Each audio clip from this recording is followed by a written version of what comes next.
अरे इस डॉक्टर ने दवाई सही लिखी भी है कि नहीं? अरे यार ये डॉक्टर ठीक तो है?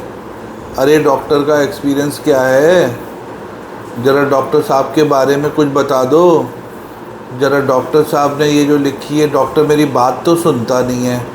अरे मैं गया और डॉक्टर ने मुझे 2 मिनट का टाइम भी नहीं दिया। अरे डॉक्टर मान ही नहीं रहा, डॉक्टर मेरी सुने तब तो। अपनी दवाई लिख के भेज दी मुझे और कह दिया ये कर लो।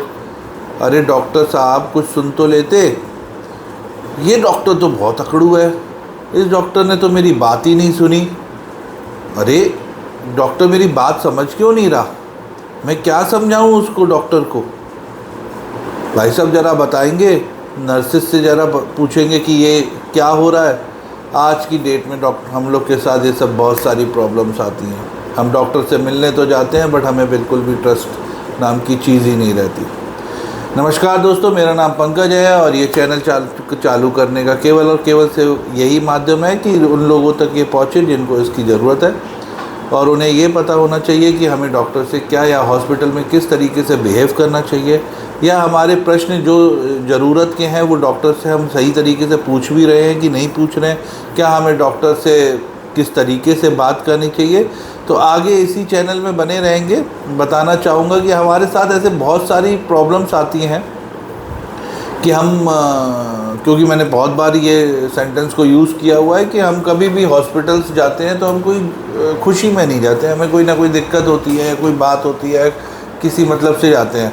और मैंने अपने करियर में बहुत बार ये देखा है कि लोग 2-2 हज़ार रुपये, 3-3 हज़ार, 5-5 हज़ार रुपये की कंसल्टेशन की फ़ीस देने के बाद बाहर आके उधर ही हॉस्पिटल के गार्ड से या उधर ही बाहर फार्मासिस्ट से पूछते हैं कि भाई ये डॉक्टर साहब ने दवाई सही लिखी है क्या?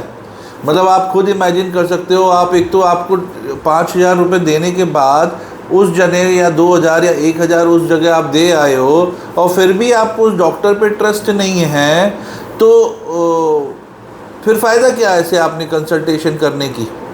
तो इसीलिए ये बताना चाह रहा हूँ कि जब भी आप किसी डॉक्टर से मिलें, पहले उसको अच्छी तरह से जांच पड़ताल लें, उसको अच्छी तरीके से चेक कर लें, उसकी क्रेडेंशियल्स चेक कर लें, उनके बारे में समझ लें, उनको उस पर ट्रस्ट बनाएं। पहले सबसे बड़ी बात है कि अपना उस पर ट्रस्ट बनाएं कि भाई आप उनको दिखा रहे हो तो अब आप ब्लाइंडली उन पर फेथ करो।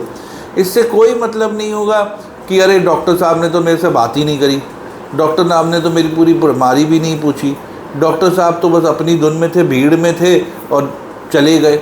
इन सब जो क्वेश्चंस हैं, इस तरीके की जो मन में बातें आती हैं कि रिसेप्शन स्टाफ ने तो बस फाइल रख दी और डॉक्टर साहब ने देखा भी नहीं और बस दवाई लिख के मुझे भेज दिया। ये जितने भी तरीके के जवाब हैं, इन सब के जो भी क्वेश्चंस हैं आप लोग के मनों में रह जाते हैं, उन सबको मैं इस चैनल के माध्यम से धीरे धीरे करके पूरे करने की कोशिश करूँगा। आशा है आपको ये हॉस्पिटल अवेयरनेस जो मैंने एक चैनल चालू करा ये काफ़ी पसंद आए और किसी ज़रूरतमंद की शायद ज़रूरत भी हो जाए केवल। तो कृपया इस चैनल को लाइक, सब्सक्राइब, शेयर इसलिए ज़रूर करें, शायद आपके शेयर से किसी के मन में कोई बात रह जाती हो तो वो पूरी हो जाए, और या उसको अपने कुछ जो मनों में उनके क्वेश्चंस हैं या उनके मन में कोई भी इस तरीके की बात है जिसको वो चेक करना चाहते हैं, समझना चाहते हैं, शायद मैं उसको जवाब दे पाऊँ। आगे बने रहने के लिए प्लीज़ लाइक और सब्सक्राइब करें और जल्द ही मैं नेक्स्ट वीडियो अपनी अपलोड करूँगा। धन्यवाद।